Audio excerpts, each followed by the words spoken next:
In the last section of the Cellular Level of Organization chapter, we're going to consider the cell cycle and division of the cell, how new cells are made. The cell cycle describes what happens from the generation of a cell through to when it's going to divide and make new cells. The cell cycle is broken up into 4 major regions. The G1 portion is cell growth. From when it first is made, it's going to be rather small, and so it'll grow in size to its full-grown size. The second portion is the S phase, or DNA synthesis phase, where a cell will duplicate the DNA it has in preparation for splitting into 2 cells, which will then each have their own complement of the DNA. And then there's a second growth phase, G2, which is really where the cell starts to duplicate organelles and those sorts of things, preparing for the eventual split of the cell into 2.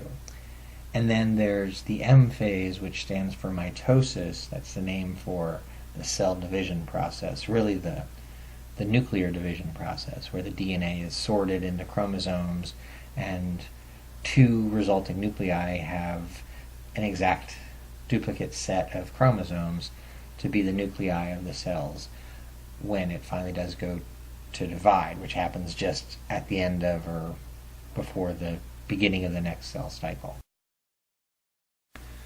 This variation on the cell cycle picture that we just looked at, highlighting the specific abbreviations for each portion, includes what's called the GO phase, sometimes called the gap phase. And that's when cells leave the cell cycle because they're not actively dividing.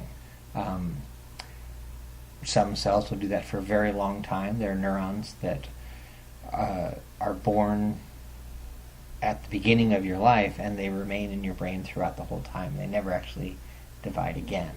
There are some cells that are dividing constantly, stem cells especially, that are replacing cells in the skin and that sort of thing. So the GO phase varies from cell to cell depending on its particular needs. A crucial step in the cell cycle is the S phase, the DNA synthesis phase, leading up to, again, separating chromosomes between 2 identical cells that will be the result of that division. This represents chromosomes that are in a position just before division. The chromosomes come in pairs. You have one that you got from your mother and one that you got from your father. Those are called the homologous chromosomes. Here, the X shape that we see of the chromosomes really represents that each chromosome, the maternal one, let's say, is the red one, and the paternal one is the blue one, have 2 identical chromatids, the sister chromatids, and that's the duplicated or synthesized DNA from the process. At the point of dividing the nucleus into 2 nuclei, 1 sister chromatid from each homologous chromosome will move over to the its respective nucleus, and then when that cell grows and synthesizes DNA before it's going to divide, that what was a chromatid from this version of the chromosome will duplicate and make 2 sister chromatids, which are going to go into the resulting cells from that. The centromere is the center of the structure where everything kind of connects together. The sister chromatids are attached to each other at that point. The kinetochore is part of how the chromosomes interact with the microtubule structure that's going to be part of division. This chart represents the steps that take place during mitosis and then the cell division at the end. The phases that we see here represent changes that happen consistently through this process. In prophase, the DNA is condensing into the X-shaped chromosomes that we just saw. Prometaphase is a transitional period between prophase and the next phase, which is metaphase. At metaphase, the chromosomes line up along the center of the spindle, the microtubules that will establish the division process. And then in anaphase, the sister chromatids separate, and one goes to each end of the spindle structure, eventually moving towards where the new nuclei are going to be. And then in telophase or telophase, those new nuclei form. So mitosis is really the generation of two identical nuclei. Those nuclei have the exact same DNA in them, which is what was in the cell originally.